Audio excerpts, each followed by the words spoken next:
All right, this is the decider to find out who moves on to the round of 16. Will it be TargA or will it be NaNiwa? We've already seen these two play, and TargA didn't have the best of results there, so NaNiwa is looking in prime form to move on if he can just step over TargA. Before you work out, Kalaris, before you do any physical activity, you have the phase called the warm-up. Yes. The first game of the day, the first workout of the day, the first sport of the day, you're a little bit cold, the muscles aren't really working properly. It's true. And keep going. I'm just trying to say, basically, that TargA had to play the first game of the day here. Yeah. But now he's got a bit of oil in the works. All right. He's warmed up. He's been warming up for 3 hours and 40 minutes. But he's ready. And this is the time that I would love to, on the side of me, go like this and grab a can of Foster's and say, Aussie, Aussie, Aussie for TargA. But I don't have that, and I won't say that, because he is from Norway. I sincerely hope out there was a lot of Australians watching. There was a lot of Australians that it's like 5 a.m., they're all drunk. Like, oh, Apollo with that Foster shenanigans again. But, you know, he's doing Australia proud here today. TargA, of course, studied a long time ago in Australia. But does he now have what it takes, in all seriousness, to beat NaNiwa? Do you think he can do it? With the style we've just seen, that I think he'll bring into play in one of the three, if not all of the 3 games. Do you see that aggressive play working against NaNiwa, who is the expert over Todd in this scenario on how to play this matchup? Because now it's like you've beat one play, but now it's the expert class. I think NaNiwa in this matchup is a full package. I think he can deal with whatever's thrown at him, and arguably he can also throw back at his opponent equal amounts of aggression. Very, very well calculated amounts of aggression. We saw it in the first series. So I don't know whether this will work for TargA. It's going to be so hard to pull off. All right, well, we'll have to find out, guys, because it is now ready to begin the final map of the final game of Group A. I don't know who's going to win. I don't have any predictions. Let's just find out which way this is going to go. Is it going to Norway or Sweden? Find out. We shall find out. Let's jump in as we have. Spawning up to the top left-hand corner, Blue Protoss, representing the Alliance in Sweden. He is NaNiwa. And down to the bottom right, we have our Red Zerg, representing Norway. And Dignitas, he is TargA. TargA's got a difficult task, for sure. There's no doubt a difficult task. But NaNiwa's changing things up already. Imagine now, oh my god, I almost ripped my headset off my head. Sorry. Imagine now if we saw a cannon rush. Blind cannon rush coming from a player who tries to go 3-hatch, who tries to counter-build NaNiwa, and we've seen it time after time after time. Imagine that. Wow, actually, that would be really cool. Really cool. But at the same time, TargA, he could be on certain extra levels and be like, I know that you think I might do this, so I'm just going to play spawning pool, but I don't think he will do. No, he's not going to do it. It's not that deep of a mind game here. But there is no early forge. It's going to be a Nexus first, so a change of style here from NaNiwa coming up, not playing towards how he likes to play. But again, 3 hatcheries, if that was to happen here, would work okay. Yep. It would work okay against this if TargA was to take that risk against NaNiwa, who I would say 8, if not 9 times out of 10 goes gateway expand, man. Oh, yeah, definitely. And TargA here, we're going to see how he wants to play this out. It's funny because the Overlord will reach that position not before the expansion. Indeed, he has to go for the spawning pool, not knowing what is going on. But he could have gotten away with it quite considerably. Now we'll see that forge and we'll be like, oh well. Ah, change up. And now, even though the words I used to describe TargA versus Todd was that TargA, upon seeing this, probably felt comfortable against Todd in game number 1, saying, all right, this is what I've played against a lot of the time. But I would like to say the reverse now. Very simply because, yes, it's what TargA's played against the most, but NaNiwa's not doing the same. And all of a sudden he's like, oh my god, he's not doing the same anymore. I was expecting this, and now he's doing this. And it throws him off a little bit. Definitely, I'd say throws him off a little bit. Even though it's exactly the same build as Todd used to start off, it's the mind, it's the mentality of this. Not expected from NaNiwa, as you said. It's just not expected. And with this double gas going down now, he is playing a standard of standard Forge fast expands.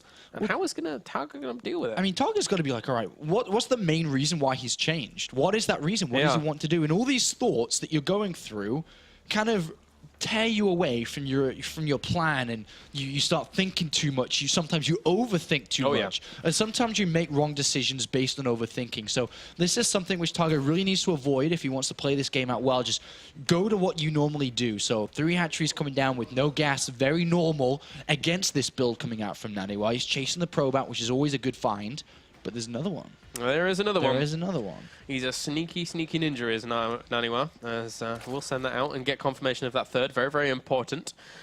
So that probe will actually get away as well. 2 Zerglings, not going to be able to kill that by the time it gets back to that photon cannon. So, whoa, actually NaNiwa is going to the natural and getting some confirmation of something. But well, he's got another probe out, and TargA's going to be like, huh? Where did you come from? Yeah. But there's +1 attack on the way, and there's also the cybernetics core.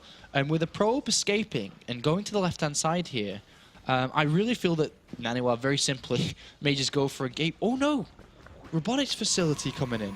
What is he up to? All right, there's okay. Whenever I see this, and I've been working on this kind of style recently, robotics facility, for me, stands out all in.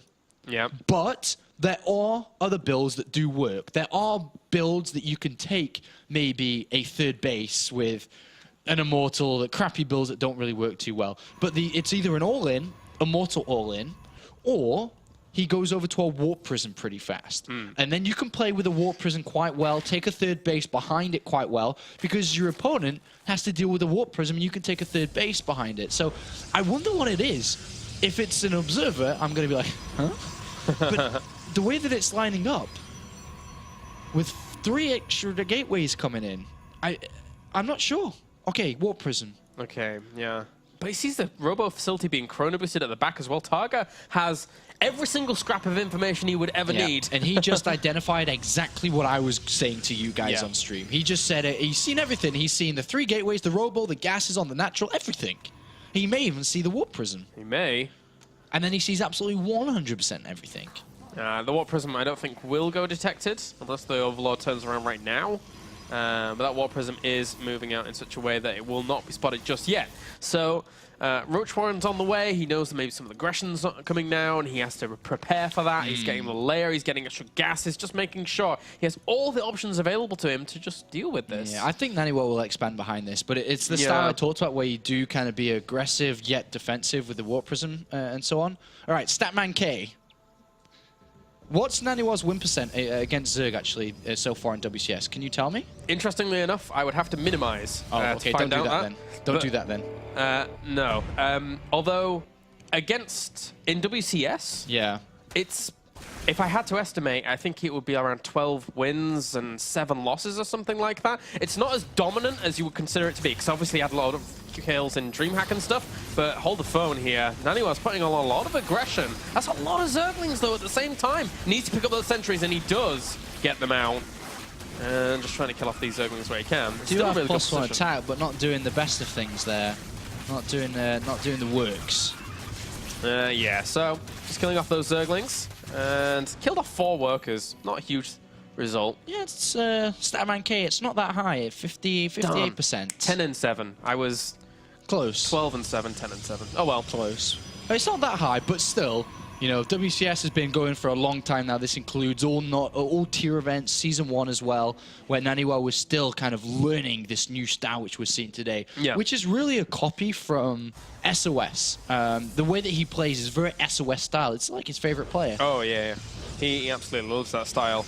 Now, well, look at this army he's building up here. 2 Immortals, third one's being chrono boosted out. Yeah, Warp Prism, I thought it would be a 3rd base, but it's clearly not here. So we see extra gateways been thrown down and Immortals coming in. I wonder if TargA has what it takes to deal with this. The biggest upgrade, which I like and is the best against this, is actually the Roach Speed. Yeah. Which is on its way. Do you reckon he can stop NaNiwa's attack? 3 Immortals. Huh. Great micro as always. The Warp Prism's already damaged, remember? Well, So is the Mothership Core. By the time this gets across the map, he's going to have like 40, maybe even 50 roaches. So that's so much firepower. I'm not sure how you actually deal with that if it comes in at the proper angles. Well, is TargA counterattacking? What's he doing with these roaches on the right-hand side? He needs to formulate a plan here. He's up to a very high supply count. Look at that, 170. Yeah. With 4 Overlords coming in, he'll be able to max out if this is slowed down. Yeah, he has 46 roaches already. And he's coming in from 2 sides. Uh-oh. He's coming from the north. He also has his defense set down at the south too. These force fields will have to be crucial. The Mothership Core sees it as well. He knows what's is about to occur, and he has to go for the engagement before that other army reaches him right now. If he does not, then he's going to be completely sandwiched up against big chunks of this army, and he's doing exactly that, throwing down good force fields, separating a lot of that off. He knows he's in a little bit of a precarious position, though. Those roaches are now coming in from the back. Yeah, they need to kill the rocks. I'd kill the rocks, then go in, actually, because it opens up a larger area, but force fields do come down, but the roaches are in. 1 Immortal goes down here, so a third of the real attack power is gone. He doesn't have that many more force fields left, maybe 4 or 5 left between these sentries here, and now all of those roaches, they're slowly getting through. They're slowly killing a lot of this off. Army supplies, 71 against 45. Oh, TargA's breaking through. NaNiwa, is he going to be able to do it? A new warping comes in. Another Immortal gets targeted down. He's going to do it. Oh, he killed off the Warp Prism as well. He could have tried to evacuate out. What a great play by TargA, killing off the Warp Prism. Perfect. Perfect defense there. TargA smacks one to NaNiwa. Wow. And takes a 140 supply lead to 54. Oh, boy whiz. What a great setup there from TargA from 3 different angles. And that did not work. No, it did not. And now, NaNiwa, he's trying to warp in some Zealots to try and go some counter-aggression, but these roaches are just going to come and kill him. I don't know what else he's going to do. Oh, man, this is... it's not looking good here for the Swede in game number 1. The Warp Prism really didn't do too much from the get-go, right? It was stopped very early on. Very early. He could have had Immortals out faster. It was delayed because of the Warp Prism. And TargA makes a very, very good hold. I feel as if, you know, TargA was so pleased to see the build that NaNiwa had chosen because he's probably played against this a million times. Yeah, and he really made no mistakes himself, you know, with his Overlord production, his unit production. He set himself up very nicely. And the Roaches just going to clean up these Zealots that are trying to keep NaNiwa in the game. Whilst he adds on some Hydralisks as well. This is all that NaNiwa has at the back. 77 army supply against 25. Good time warp. Trying to keep that Immortal alive, and he will do in the end. But the reinforcements are just going to stomp across the map. Yeah, this... I mean, Hydralisks ain't no thing. Yeah, I mean, with Hydralisk now coming in, +1 attack going to be there for them as well. I mean, that's one of the biggest things I've noticed from a lot of Zerg players in recent days. 1 Evolution Chamber, man, it helps so much. There used to be a day where people used to get 2. It's all about 1 because you just have so much more units to defend, to attack. Is that... Go on. Is that drone? What's this drone? I was going to say, if that's a hatchery, man. If that was a hatchery... I won't put it past some people against NaNiwa because NaNiwa's a player that can go on tilt, and trying to throw him off like that is something that could occur. But anyway, Mothership Core gone as well. NaNiwa is just going to try to go for another attack here with +2 Stalkers maybe. Colossus coming in. He's in a bit of a dire situation, to say the least. Yeah, the Roach is perfectly positioned to tank for these Hydralisks as well. Force fields go down, and yes, he will kill off a lot of the Roaches at the front, but still, so many Hydralisks for the firepower behind this, with reinforcing Hydras and Roaches coming as well. Too much for the Alliance player. Yeah, another Immortal is going to go down, and more units streaming across. TargA's going to beat NaNiwa. He is definitely map number 1 here, maybe not in the entire series. That's up to NaNiwa here, as TargA comes pushing in, the cannons go down, there's just nothing left to defend. And NaNiwa's trying to hold on with everything he's got. Remember, NaNiwa is the #1 ranked non-Korean player at the moment in the WCS system. Yeah. But right now, he's facing elimination after this map. In the round of 32. TargA's the complete opposite as well. He is nowhere, he's not on even the map of being highly ranked in WCS point system. He qualified through painstaking resources, and GG there for game number 1. TargA takes it. And again, TargA has been so furious about trying to get to this spot. And now he's 1 map away from the round of 16 in his debut appearance in Premier League. this is big. If TargA can take it, very big indeed. Well, the thing is with TargA is he's always had a very good Zerg versus Terran, very aggressive. He's got great macro in itself anyway, so we can see with his big power up to his units. I don't think he practiced versus Terran at all in this group. I think he said, well, I'll give 4GG my best. Maybe I'll do an all-in here or there, but I'll focus on my versus Protoss. And it seems to be working okay for him. I mean, there's 2 Protoss in this group, Todd and NaNiwa. And if he eliminated his practice versus Terran and just said, well, I'm doing okay versus it anyway, and I'll focus on Protoss, he may advance from this group. He may do. And we may have a very similar Season 3 to Season 2, where a lot of favorites were knocked out. And NaNiwa is a favorite to even win the whole thing. It would be so crazy if we had, like, a WCS EU curse where all like the top 5 or top 6 players next round just kind of like just go. I mean, it happens a lot in many different tournaments actually. Where a player wins a tournament and then he comes to the next season or the next tournament and just doesn't perform as well. It's just weird. But right now, TargA 1 map away from knocking out NaNiwa. It's crazy stuff. It's crazy, but it could occur because Derelict Watcher is our next map. And then if we go into a game number 3, then it will be Polar something or other. What's it called? Nights. Polar Night. There you go. That one. All right. Okay, so let's get into game number 2. See if the Norwegian can take it 2-0. Or if our Swedish player spawning down in the bottom left can tie it 1-1. Representing the Alliance, he is NaNiwa. And up to the top right, we have our Norwegian player currently 1 game up. He is TargA. NaNiwa. Now, I bet that was the sound NaNiwa made. Well, probably not. She was more like... As, all right, back to basics for NaNiwa here. No funky strats, no Nexus first and going into something else. It's back to what he knows best, which is gateway expand into... depending on what TargA does here, probably fast Stargate, but could be additional gateways beforehand. TargA, though, will feel this out very nicely. Both of these players know each other's style. That's the best part about this. We know their styles. You know, we know TargA likes a lot of units. We know NaNiwa likes a lot of void arrays. That's their styles, guys. Yeah, if any of your friends ever ask, if you were to describe NaNiwa's playstyle, what is it? Say void arrays. Void arrays. Nowadays. Defensive void arrays. In this matchup, at least, it works out very nicely. Although, he hasn't really done a whole lot of it today in comparison to what I was expecting. Yes. I was expecting it every game. I am expecting it from every game from now. Oh, yeah. This game and the next game, because he knows that's his strategy. He doesn't want to overuse it because people just get used to playing against it and deal with it. But I definitely feel that I don't think he's going to go over to, like, how he played versus TargA originally was Templar Archives play. Archons, Zealots. Yes. Because we saw TargA go for heavy Zerglings to try to counter NaNiwa's build. So let's put a hashtag mind game out there for you. What happens now that we know, and maybe TargA knows, that NaNiwa is going to play his normal go-to build, Void Arrays. Does TargA now go back to heavy Zerglings upon knowing that his opponent isn't going to try anything like Zealot Archon again? Does he go 1-1 upgrades for his Zerglings and try to deny that third for as long as possible? I think he kind of has to. You know, it's a very good style against what NaNiwa plays. He's got NaNiwa pinned against the corner. NaNiwa's not going to kind of cheap out on this game. He's not going to cheap out. If you do, you die.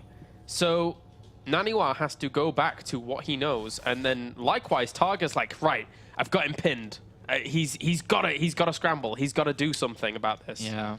This is tense, man. Because remember as well when we talked about how important the WCS points are for this season. NaNiwa is in a position where he needs these points. Yes. Of course, he's in the top 16 right now. But he may not be if he's out in the round of 32. Look what happened to TLO, Stefano, Demaga, 4GG. After losing in Season 2, all of them fell out of the top 16, even though they were all in the top 16 before the season begun, just like NaNiwa is now. If NaNiwa falls out of Season 2 here now, Season 3, sorry, here now, he won't be top 16, man. It's that simple, I think. It's that big a difference. Each of these seasons awards so many points that you get those players that just kind of finish consistently in other regions and, you know, are just slowly eking forwards with the points. And if they finish consistently this season as well, not necessarily making those top numbers, they'll still gain a lot of points. So NaNiwa has to play his heart out. He cannot go out in this round. All right, well, we'll find out if that's going to happen or not, as NaNiwa has kind of seen his opponent's style so far, which is gasless. And that is the same in this game as well. NaNiwa's decided to throw down 2 extra gateways here as well, instead of a faster Stargate, because he opted for 1 gas and then a second one later on. He will follow this up with a Stargate behind it, but he absolutely has the opportunity to do a bit of damage to TargA in a very predictable location, which the pylon's gone down every single game. It's always the same place. Always the same. Just outside that third, a little bit south by the smoke. Always the same. TargA's already got Lings on the way. NaNiwa needs to do, well, doesn't need to, but would like to do a bit of damage. If he doesn't do anything, it doesn't matter.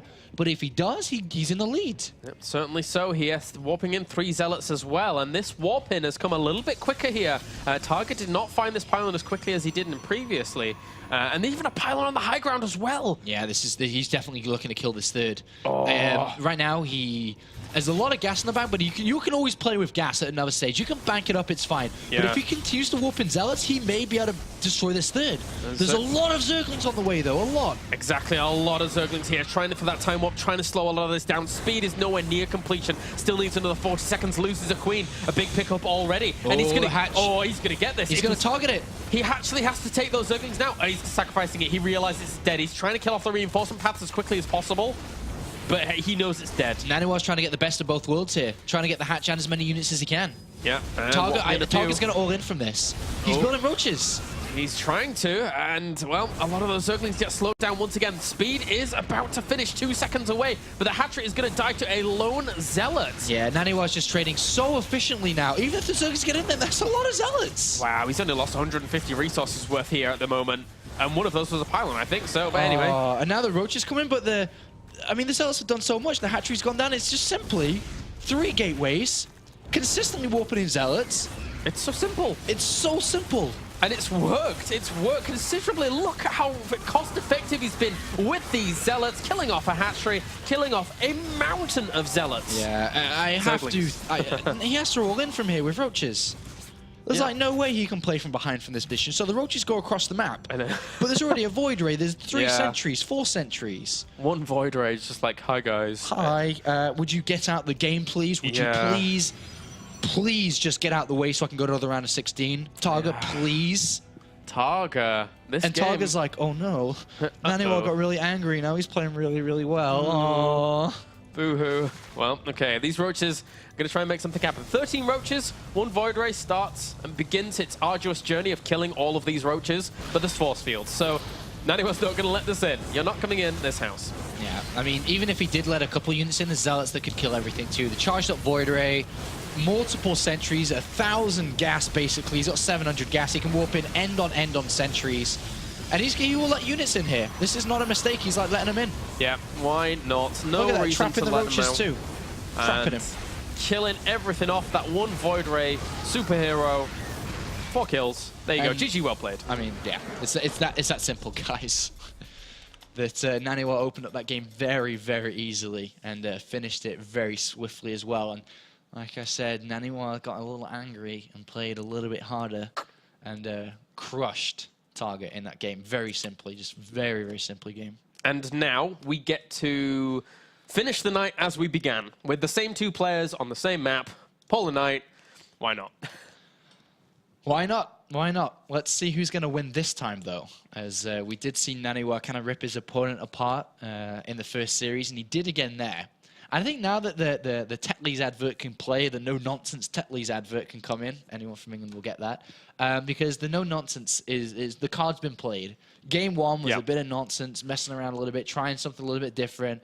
And now that's out the way. It's 1-1, and it's just 1 map now to decide who's 3rd place in the group and who is 2nd and moves on to the round 16 to play live from the ESL Cologne studios. Yeah, very important, and it's not only WCS points, the money ramps up very nicely as well with each round that you pass. Yep. So both these players moving on to the round of is it like 1,000 to 1,500 for the next? It's 1,500 minimum right now they've got, and then it goes up to 2,000 if they make it into the round of 16. The points is also an extra 100 points, WCS points, which is all the difference, because right now for NaNiwa, for example, he's about 400 points away from dropping out, but with an extra 100, he moves now 500 points away from dropping out, and that will only continue to increase throughout the round of 16 if he was to do well. So the third map then, Polar Night. It's a 2-player map. It's large, quite large actually, but it has not been explored very well. Exactly, yeah. Let's just now think about game number 1 of the evening, which was TargA playing a heavy Zergling style to prevent NaNiwa from taking a third base, because it is difficult to do so on this map. Yep. But NaNiwa chose on that map to go Zealot Archon against a heavy Zergling style, which is the style we talked about just now in this first map. In the second map, sorry. So what do we now think is going to happen? What do you think can happen on Polar Night? Well, again, with you mentioning that it is very, very unexplored, I wouldn't be surprised if we see a very, very similar game to the first that we saw. But I still kind of have to go back to NaNiwa just goes for his Void Ray composition again. Like, maybe with that little bit of pressure, it worked out so well that game. Like, why not mix it in? It's not really that much of a gamble. You have the ability to recall out if you think, all right, you have enough defenses here. Either I'm going to use them on time warps if you see just a handful, or you use it on a recall and just get out. And then you're transitioning onto Void Rays back home as well. So I think it's the pokes into the Void Rays, because I think TargA can deal with the poke. All right. TargA loves to deal with the pokes, and we'll see if he can. I'd expect so too. I think TargA would have learned a lot from the first series as well. That's the thing with StarCraft, is when you lose a game, you learn a lot from the losses, and you can put it into another time. Luckily for TargA, that time is just a few hours after his initial loss. So can he learn from what happened in game number 1 and series number 1 of the day? Can he turn things around, and can he knock out the highest ranked non-Korean in the StarCraft 2 WCS 2013? Could happen. It certainly could.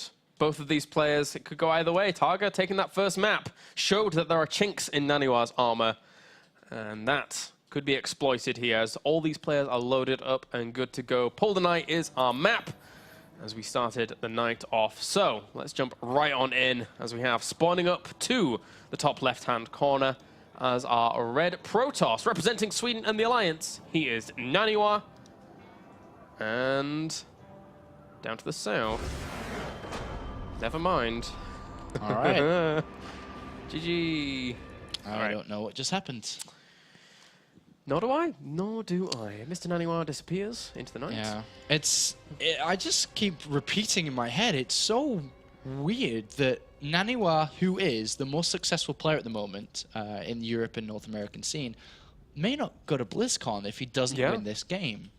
Like, he will be out the top 16. There's no doubt in my mind. He will be out the top 16. The way that it will work, very, very unlikely he's able to sustain it. Unless he, by chance, won New York until Extreme Masters and by chance won, all the... No, but other than that, other than finishing super high in those tournaments, the two Tier 1 events left this year before BlizzCon is IM New York and DreamHack Bucharest. Is Singapore a Tier 1 as well? I think it's a Tier 2.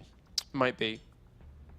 I'm not sure exactly. But there's 3 events. Whatever it is, there's 3 tier events left.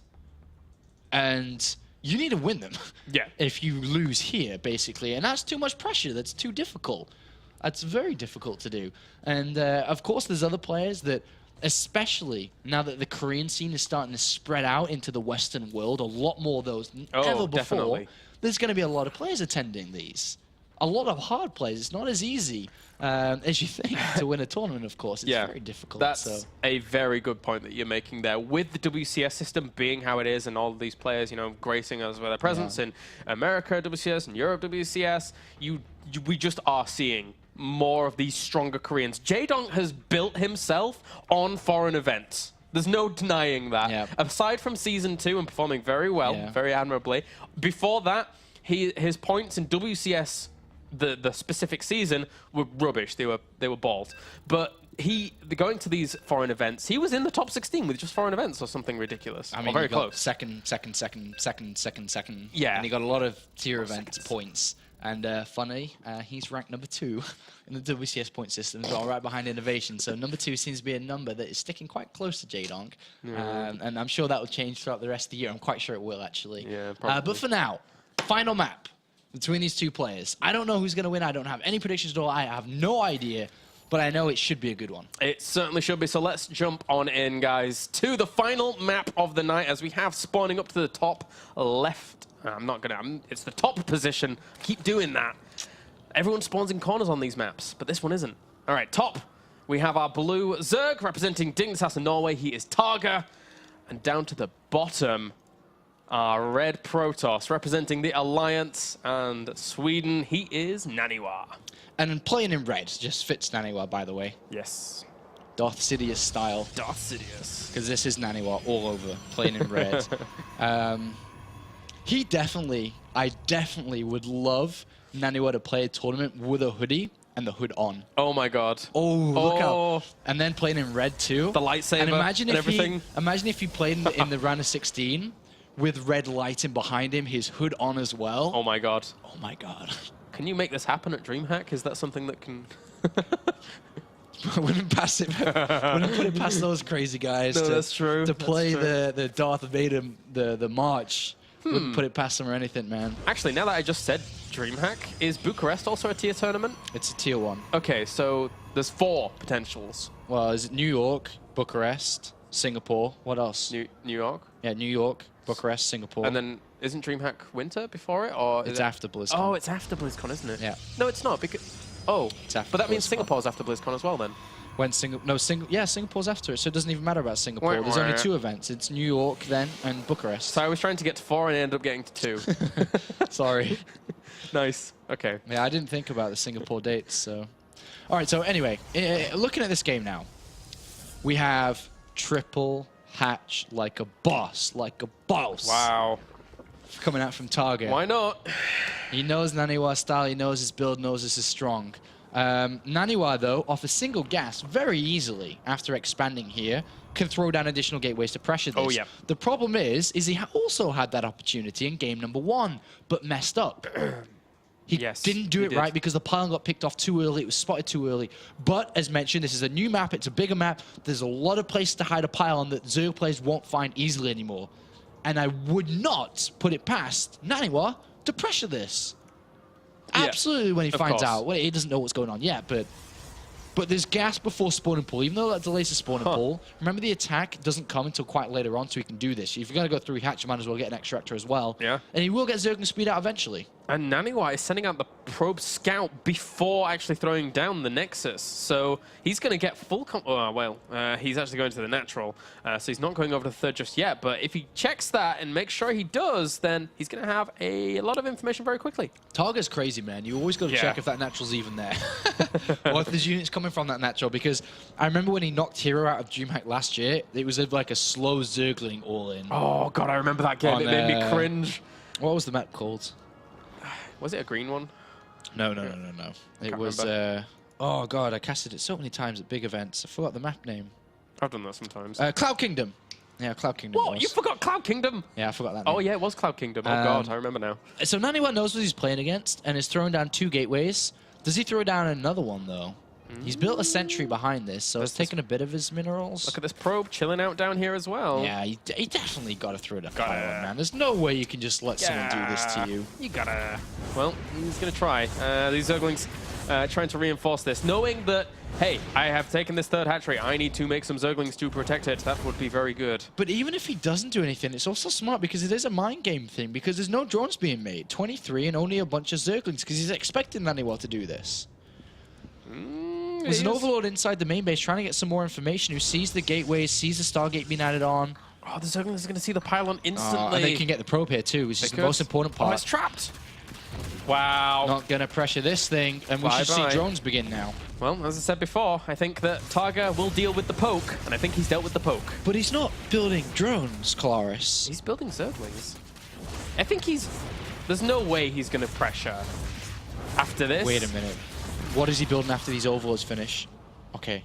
I was actually stressing out for a minute and then thinking even more Zerglings were going to be made. I'm like, are you serious? Yeah, that's so many Zerglings already. That's a lot of Zerglings. That's a lot. He's got 24. He has speed, but... And NaNiwa didn't even warp in any units at all. He didn't warp in anything, so... Well, that one sentry is going to have a field day. Oh, actually... And NaNiwa can warp in another sentry. Yeah, he can. He can just warp in whatever he wants. He's already got 2 in his main base as well. He can warp in the case of Zealots. He can chrono boost the gateways. He shouldn't lose to this at all. No, he's fine. Yeah, he's fine. I'm saying that, but those gateways are going really low. Oh, that one gateway was going low. He's warping in some Zealots just to keep this out at bay. So all is good in NaNiwa land. 12 drones at once so early on because of these 3 hatcheries. Who needs it, though? It was 39 drones to 36 probes, and because of all those Zerglings that he made... 14 drones at once. You kind of have to make it up. He's going to make it up really fast. Yeah. He's already at 47. And he's about to go up even more. 8 more. Oh, boy. Kaboom. That's a lot of drones really fast. Behind this, though, NaNiwa only built 1 Phoenix, and it stopped. I think... You know, considering the opening, maybe some less Zerglings, but if anything was going to defeat NaNiwa as an opening for TargA, this is the opening that gives TargA that opportunity to really ramp up this game and be going into that mid-game with such strength. I mean, NaNiwa's going to attempt to take a third now, very early on. Roach Warren's down nice and early here by TargA, just in case he's playing it very safe. He's got another 10 drones on the way. He's going to spot NaNiwa attempting to take his third now as well. TarGA's going to play double evolution chamber. Huh. Okay. That's interesting. Is it Zergling style again? It's much, much later than the usual Zergling style, but every time he's got double evolution chamber, it's always been 2. I mean, always been for Zergling upgrades so far. I would love to see range. Love to see range. But there's an interesting placement on these evolution chambers as well. Right at the 3rd. This feels really vulnerable to me. How did these Zerglings get in? Cheeky little guys. Cheeky little guys go in there and see really nothing. They just see the addition of targets coming in, which is the follow-up for this. Yeah. And it is range too. So the one really good part about TargA's build is that against NaNiwa, let's just go over NaNiwa style Void Rays. Defensive Void Rays. The word there, defensive. He doesn't move out for a long time. There's not going to be really any pressure play until he has at least a couple of Void Rays out. So TargA in this set has got 71 drones, who's got a macro hatch up, has got double evolution chamber, hasn't built any units since those initial Zerglings, by the way, and now has 1-1 on the way. I fully expect Roach Speed and the Hydroden to come down soon. Yeah. And I think that he's going to play very heavy on timing. So 1-1 timing pressure, 2-2 timing pressure. And the funny thing is that NaNiwa is going to have very little information about the abilities in terms of upgrades that his opponent's going to have, because the double evolution chamber placement... They're hidden. Yeah, exactly. They're completely hidden. And NaNiwa doesn't know if it is double evolution chamber or if it's the single evolution chamber, the aggressive play that TargA used against Todd. Yeah. So this is really complicated, you know, deep levels of understanding of how each other play are building up this game. NaNiwa has no idea. He sees units coming, and I guarantee you, he's like, all right, here it comes. Here it comes. It's the same time we did it against Todd. It's coming, it's coming. But the thing is it's a handful of units. It's not, yeah. They'll have 1-1 soon. They're going to start 2-2 soon. He's got the Infestation Pit, by the way. And I wonder if that's going to be for a Hive or Infestors. I'd actually like Infestors with the economy he's powered himself up to get. But I'd also like from TargA to take a 4th base. I'm not sure if I like the 4th base that's been taken. I prefer if he kills the rocks at the back, I think. Yeah, exactly. That's what I mean, he's got a lot of units out there, and it is hidden away, tucked away. Doesn't need to deal with harassment as much. But yeah, Infestors, I really like this. Like, the 4th base is just a hop, skip, and a jump from his main to just pressure it with Void Rays alone, or just silly things like that. I kill the rocks and take this base back here. Of course, it does delay a little bit. You have to kill off 4,000 healths worth of rocks, but Roaches sat around in the middle doing nothing here right now. Technically, they did kind of push out and pressure a little bit, maybe force some reaction, but aside from that, could be taking that base. All right, well, TargA's got 2-2 on the way, or should start +2 carapace. It's a mistake if he doesn't get that, by the way. He's getting +2 attack. It's a big mistake he's not getting that now. He really needs to align these upgrades to make his build proper smooth. But so far, NaNiwa's starting to get a bit more. Okay. I've got my Void Rays coming out now. Yeah. And he's got quite a few of them. He's got a pylon forward. He's got quite a lot of units now. His Twilight Council is kind of late, but remember, NaNiwa's like on 3 gateways still. Just remember that. He's got 3 gateways. He's just got 3 gateways, 3 Stargates. This is a bit of a pressure to see if he can do stuff. And TargA, how are you going to react? He's TargA's at 187 supply, man. I cannot stress how well he's playing with his overlords and his unit production. It's very, very well done right now. He's max. I mean, it's one thing to max out at like the 13, 14-minute mark with roaches or something like that. So many queens as well. Exactly. He has such a great composition. And 2-2's on the way as well behind it. It's a crazy composition, but it's very, very formidable. Yeah, I mean, there's going to be a couple of fungals ready soon, too. Imagine that. Imagine if he kills the Mothership core. I think there might have to be a recall here. I certainly think so. Ooh, well, force fields divide up quite a bit of that army. Nice fungal on those Void Rays. How much can he do? That ground army's not substantial. There's that recall I was talking about. So important. Get out of there. Yeah, but is he going to be able to hold on? Look at this. The swarm is coming, Kalaris. There's a lot of units. They lost a couple of Void Rays there. If you look at the units lost tab, NaNiwa's lost more than his opponent so far, who was powered up very strong so far. Can TargA do this? Can TargA knock out NaNiwa here? He's got a great economy. He's going to have great upgrades momentarily with +2 attack about to finish. Look at NaNiwa's army. There's only 6 Void Rays. It's 123 supply against 70. He doesn't want to lose these units, though. Oh, TargA, you want to pull back? Units slipped away from those force fields there, too. Queens. Look at these queens marching forwards. Tempo Archives isn't ready. Can't feedback him. Oh, he needs the fungals on this as well here. He has a lot of energy for those fungals on those two. NaNiwa just, I mean, TargA just knows NaNiwa's style. He may have his number. Oh, these queens going to try and keep this army alive for as long as possible. Great force fields by NaNiwa, but can they hold on? Because these queens pressuring, they're never going to die. They have so much energy for transfuse. The Void Rays, they're not going to kill them. NaNiwa is dying. NaNiwa is dying. He is down and out, and TargA is going to eliminate NaNiwa from Season 3. I cannot believe what we are seeing. 199 supply to 48. TargA from Norway has done it. GG is second place in this group, and NaNiwa is knocked out of the WCS Europe Premier League in the round of 32, the first round of this event. What on earth? TargA playing a fantastic series here, 2-1, and that game, as I said at the very beginning, he had the prime opportunity to clinch that game by the throat with the opening he had, denying that poke that we were saying before. Played it out so well. NaNiwa, where the gold mine of points is knocked out. He now needs to be able to stick in the top 16. We talked about it before. There's 2 Tier 1 events left this year. He actually has to now call up his manager, Alex Garfield, and be like, buddy, get me on the first plane of Bucharest now. He needs the points. It's 2 weeks away. It's less than 2 weeks away. Like, he needs the points now. But TargA has just pulled a major upset. I think all predictions were for GG and NaNiwa coming through, but NaNiwa in third place. Why does this keep happening to us? It's absolute craziness. But what was the first upset that we had in that first day of Season 2? It was like TLO going out or something on the lines. Something crazy. Yeah. But it just keeps happening, man. We keep having these upsets, and I'm actually looking fully. I think it was TLO, but wow. Anyway. Well. I mean, what do we have here in front of us, man? We have this kind of situation where the best ranked player is knocked out, and TargA goes through with alongside 4DG, who, of course, will continue to represent France, of course, as he does here, playing from Millennium and playing from France. And he will continue through. But it's a good start to Group 8 here.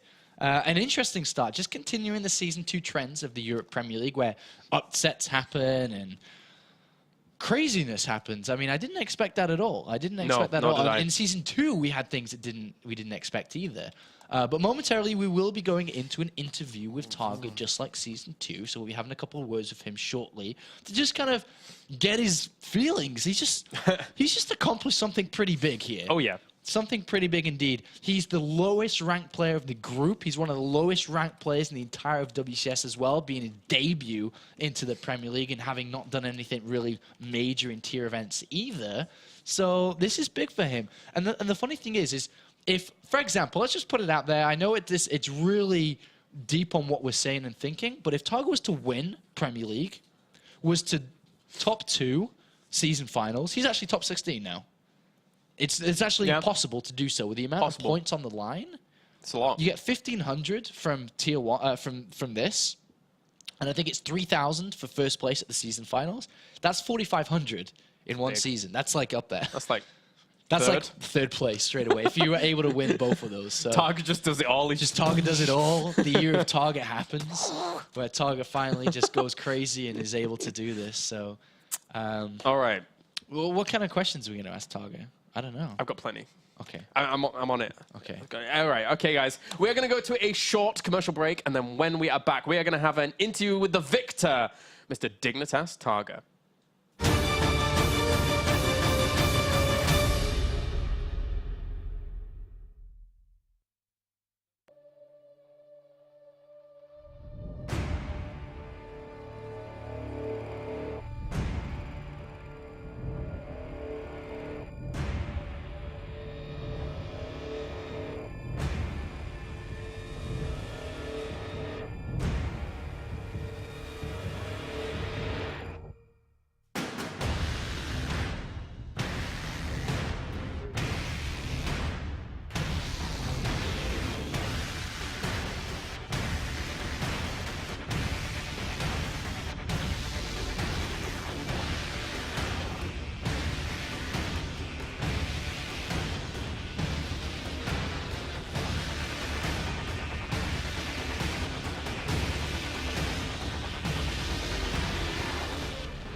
All right, welcome back, guys, to the World Championship Series European Premier League Season 3.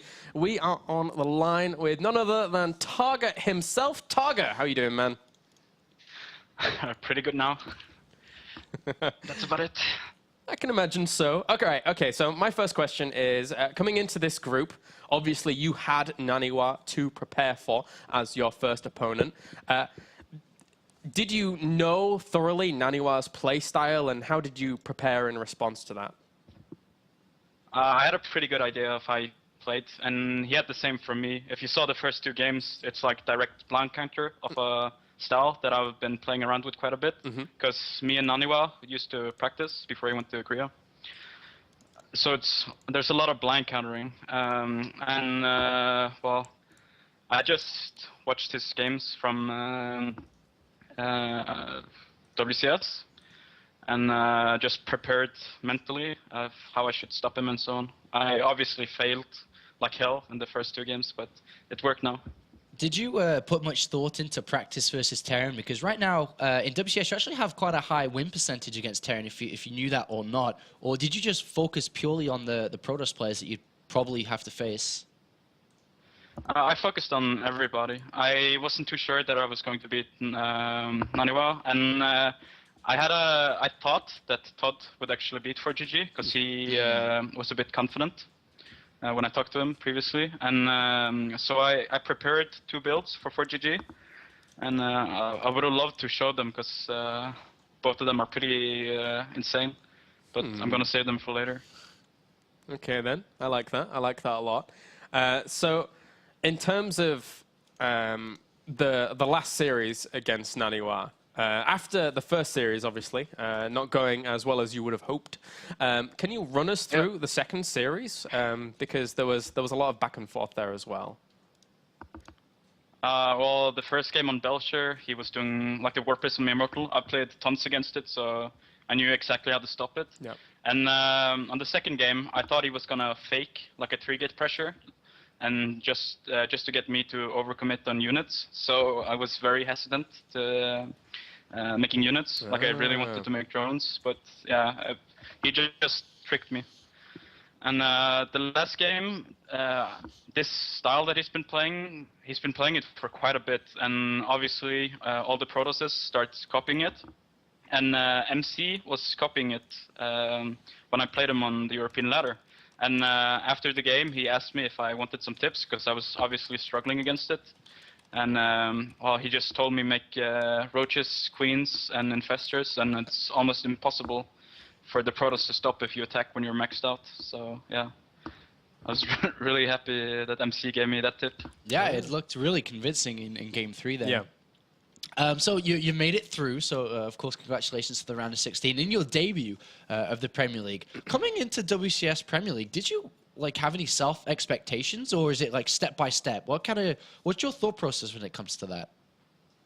Well, I'm a pretty arrogant guy, so I want to at least go round of 8. And it's kind of sad that I didn't make it to the previously to WCS. I really think that I should have been there, but I failed miserably in every qualifier, like getting super close, and then I just lost my head. So this time it went better. So you've played a lot of this WCS, and in the qualification, a lot of it online, or all of it online, should I say. Yeah. When it comes to playing in the round of 16 offline, does that affect you at all? Is it completely fine? How are you approaching to playing offline in the studios face-to-face to your next future opponents? It doesn't really affect me. It's actually a positive, because I will have a better computer, better ping, and so on. Because at the moment I'm at home in Norway, and I don't have the best computer, and the internet is really bad.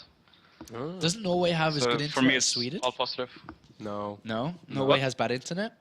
Not as good as Sweden, nowhere near, I don't think. Well, the area that I live has really bad internet. Okay. All right. Well, any last questions, Sean, before we wrap it up? No, I'm good. Cool. Any last words, TargA, before we send you off into the night? Yes. Sorry to NaNiwa, I guess, because I ruined his chances of getting to BlizzCon, I think. That's at least what people are saying on Twitter. Maybe. And yeah, big shout out to Dignitas, of course. And again, I want to thank MC for giving me the tip. Are you playing at any events coming up, by the way? Or obviously you're playing in WCS. Do you plan on going to Bucharest? Okay. Yeah. Awesome stuff. So we'll see him very soon as well as the round of 16 later on. So congratulations, TargA, once again, and we'll see you later. Thank you. All right, bye. Cool. So that is TargA, ladies and gentlemen, the man who just exploded the internet. Yeah.